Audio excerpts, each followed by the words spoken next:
Finding love is hard enough, but finding it amidst fighting and drama is even harder. That's what Cortney Reardanz was worried about when she joined 90 Day Hunt for Love. She was exceptionally nervous, not about who wouldn't be joining, but more about which franchise alums might be there. The series Hunt for Love is just another in the 90 Day Fiancé spin-off world.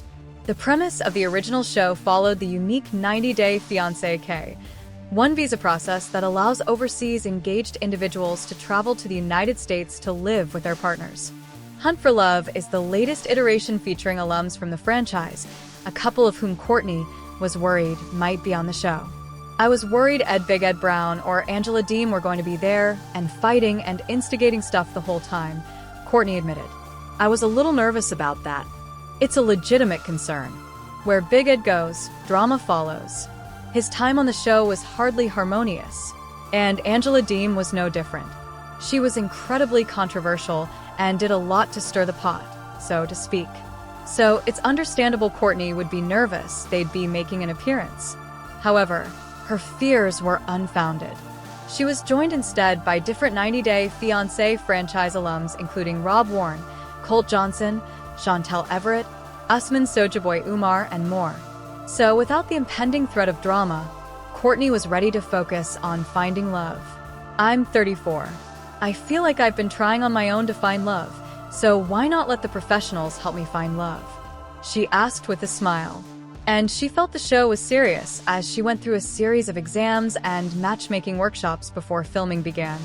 "I didn't know there'd be so many workshops," she admitted. "It was a lot of work. It was a lot." Cortney has openly criticized Big Ed Brown, another well-known cast member, for his treatment of his former partner, Rosemary Vega. In interviews, she expressed that Ed's behavior was inappropriate and exploitative. She pointed out that Ed's comments about Rose's personal hygiene and his lack of consideration for her family's living conditions were demeaning and disrespectful. Cortney suggested that Ed's actions were intended to undermine Rose's self-esteem, making her feel inferior and more dependent on him. She also noted that Ed's choice to buy lingerie for Rose, instead of gifts for her family, reflected a self-serving attitude rather than genuine care. Additionally, Cortney criticized Ed for what she perceived as sex tourist vibes, implying that Ed's intentions were more about exploiting the situation for his own gratification rather than seeking a meaningful relationship.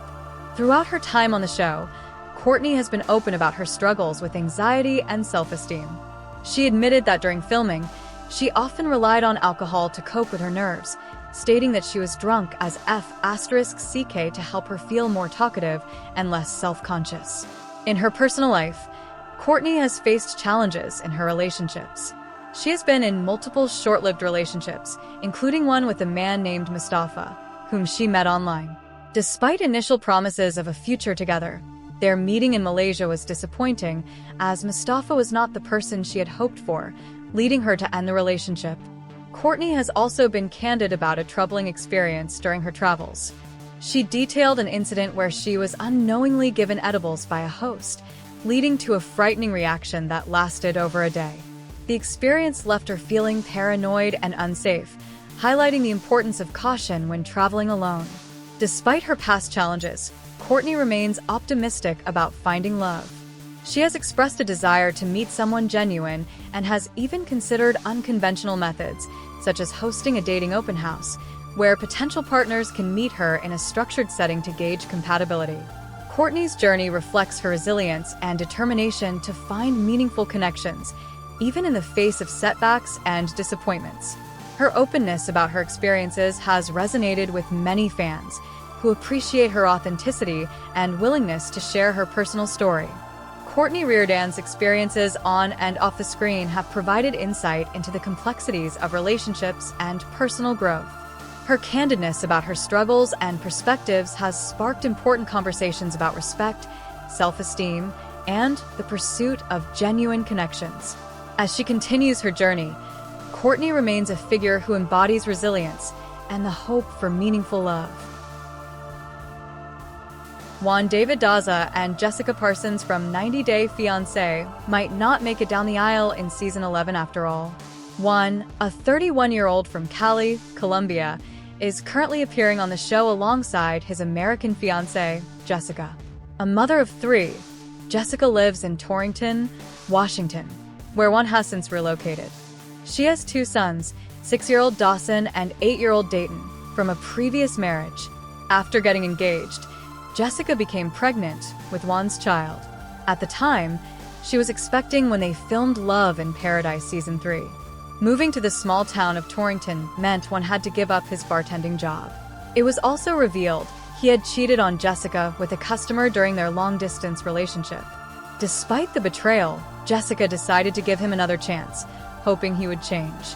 Juan struggled to connect with Jessica's sons when she brought them to meet their future stepdad on the spin-off series. Now, with Jessica back at work, Juan is expected to take care of the kids. Nonetheless, parenting isn't the only challenge putting pressure on their relationship.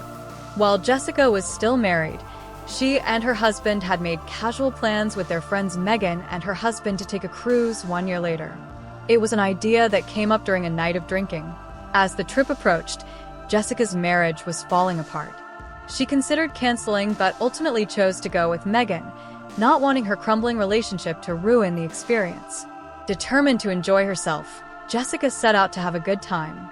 On the first day, while she and Megan were at the casino, a bartender asked to take their drink order. Jessica and Juan began talking and eventually developed a long-distance romance. After 9 months of getting to know each other, Jessica traveled to Colombia to meet him in person. She quickly realized he could be the one. Juan made a lasting impression with thoughtful gestures like gifting her flowers and wine. On her 5th visit to Colombia, he proposed to her. Jessica returned to the United States and later discovered she was pregnant. She reunited with Juan in Galveston, Texas, while he was wrapping up a cruise ship contract, and Juan finally got to meet their 2-month-old baby. Juan's culture shock may have been the first major factor that put his relationship with Jessica at risk. He was used to a lively, social lifestyle, but he had chosen to settle in a quiet town with only 3 restaurants and the added responsibility of caring for 3 children. He also struggled to gain the trust of Jessica's friends. During a night out, Juan was confronted and ended up admitting that he had cheated on Jessica. The revelation left Megan visibly upset, and she questioned him intensely about the affair, creating a tense and uncomfortable scene at the bar. Juan and Jessica were not on the same page when it came to planning their wedding. Juan envisioned a vibrant carnival-themed celebration with dancers, while Jessica preferred a low-key affair. She was frustrated with how Juan only shared his vision weeks before the ceremony. There was also something else he had kept from her. Juan recently received a call from a cruise ship offering him a chance to return to work. Feeling restless and unhappy at home, he was considering going back to his old job, even though he knew Jessica did not support it. Jessica and Juan's social media posts suggest they're still together following their time on 90 Day Fiancé. It appears Jessica had the final say in Juan's career choice, as he has not returned to working on the cruise ship. Despite staying home, Juan looked visibly lonely and disappointed while describing his life as a full-time dad. His posts where he is smiling may be a front for social media. Still, there's a chance Juan has found a new career that satisfies his love for adventure. For now, he has not revealed any such update publicly through his Instagram account.